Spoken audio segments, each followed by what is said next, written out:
ప్రతి వ్యక్తి ఉద్యోగ కాలంలో ఆద్యంతం పంచుకునే పూర్తి స్వేచ్ఛ విరమణ వేదికపైనే ఉంటుందని జిల్లా పరిషత్ ముఖ్య కార్యనిర్వహణ అధికారి ఉషా అన్నారు.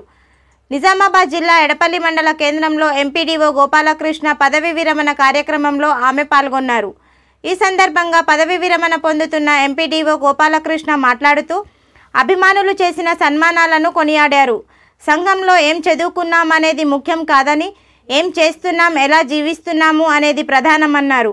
కష్టంతో కాకుండా ఇష్టంగా పనిచేయాలని సూచించారు. పదవి విరమణ కార్యక్రమానికి హాజరైన మిత్రులు గోపాలకృష్ణ, శోభారాణి దంపతులను ఘనంగా సన్మానించారు. ఈ కార్యక్రమంలో పలువురు జిల్లా స్థాయి అధికారులు, వివిధ మండలాల ఎంపీడీఓలు, పంచాయతీ కార్యదర్శులు, ఉపాధి హామీ సిబ్బంది పాల్గొన్నారు.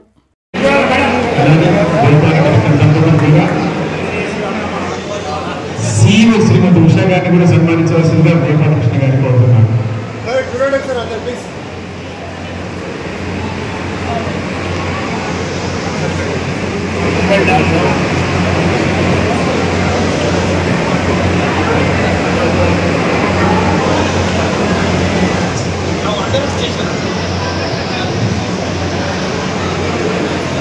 సార్ మిగతా ఇప్పుడే కాదండి సన్మాన కార్యక్రమం, స్పీచెస్ అయినాక సన్మాన కార్యక్రమం ఉంటుంది కాబట్టి దయచేసి అతిథులు, బంధువులు, మిత్రులు, మిగతా ఉపాధి ప్రతి కార్యక్రమం ఎలక్షన్స్ కండక్ట్ చేయడంలో కానీ, ఎన్నికల విధుల నిర్వహణ శిక్షణ కార్యక్రమంలో కానీ చాలా యాక్టివ్గా డైనమిక్గా ఉంటాడు. మరి తాను పంక్చువాలిటీకి, సిన్సియారిటీ, విద్యార్థులను నేర్పించి ఆమె నాటినటువంటి విద్యలో ఈరోజు వటవృక్షమై ఎంతో మంది విద్యార్థులకు భావి భారత పౌరులుగా తీర్చిదిద్ది ఎంతో మందికి విద్యార్థులకు మార్గదర్శకత్వం వహించి అంటే రెడ్ క్రాస్ లోకి ఆహ్వానిస్తున్నాం సార్. మన ఎంపీఓ గోపాలకృష్ణ గారి రెడ్ క్రాస్ లోకి ఈ వారం సేఫ్టీ వీక్ కాబట్టి భద్రతా వారోత్సవాలు నడుస్తున్నాయి. అందుకోసం మీటింగ్ ఉందని నేను తొందరగా వెళ్ళిపోతున్నాను. Thank you.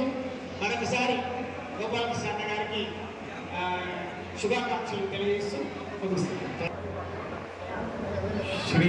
శ్రీయ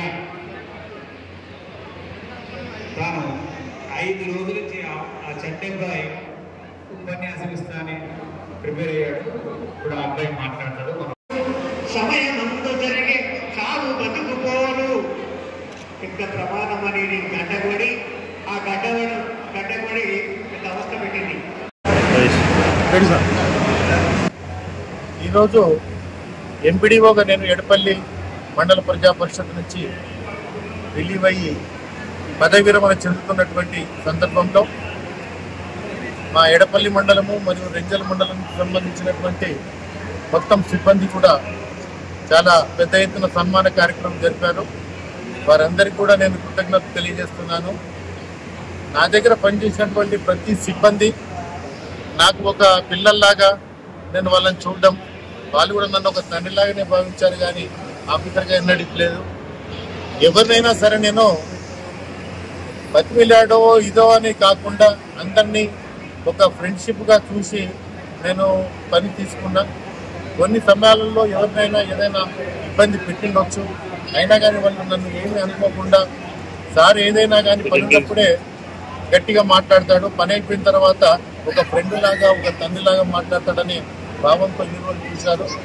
కాబట్టి మా సిబ్బంది అందరికీ కూడా కృతజ్ఞతలు తెలియజేస్తూ, ఇకపోతే మండలానికి సంబంధించిన మండల అధ్యక్షుడు కావచ్చు, జడ్పీటీసీ గారు కావచ్చు, ఇంకెవరైనా లీడర్స్ కావచ్చు, నేను పనిచేసిన కాలంలో ఏమైనా తప్పులు జరిగి ఉంటే, నా వల్ల ఏమైనా పొరపాటు జరిగి ఉంటే ఒక సోదరునిగా భావించి అందరు మన్నించాలని కోరుతూ, ఒకటే నేను చెప్పేది నా సిబ్బందికి, ఏ పనైనా కానీ ఒక ప్రణాళికాబద్ధంగా, ఒక టైం పంక్చువాలిటీగా, టైం మేనేజ్మెంట్తో పనిచేస్తూ జిల్లా స్థాయిలో కావలసిన సమాచారాన్ని, కావలసిన ప్రగతిని మనం ముందుగా చేసి ఎప్పుడైతే ముందుంటామో ఆ మండలంలో పనిచేస్తున్న సిబ్బందికి కానీ, ఆ మండల ప్రగతి కానీ ఎప్పుడూ ఆగదు. కాబట్టి దాన్ని దృష్టిలో పెట్టుకునే నేను ఎక్కడైనా పనిచేస్తాను.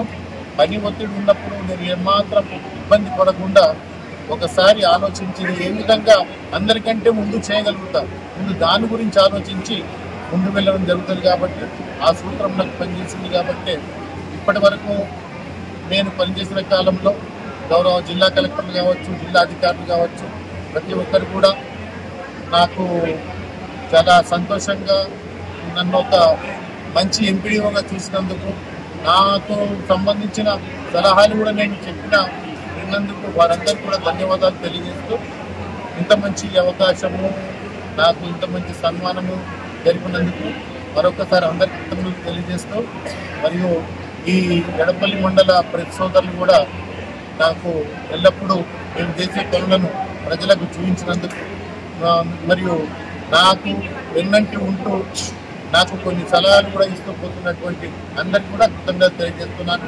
ఎల్లప్పుడూ మీ అభిమానం నాపై ఇదే విధంగా ఉండాలని ఆకాంక్షిస్తూ సెలవు. Thank you.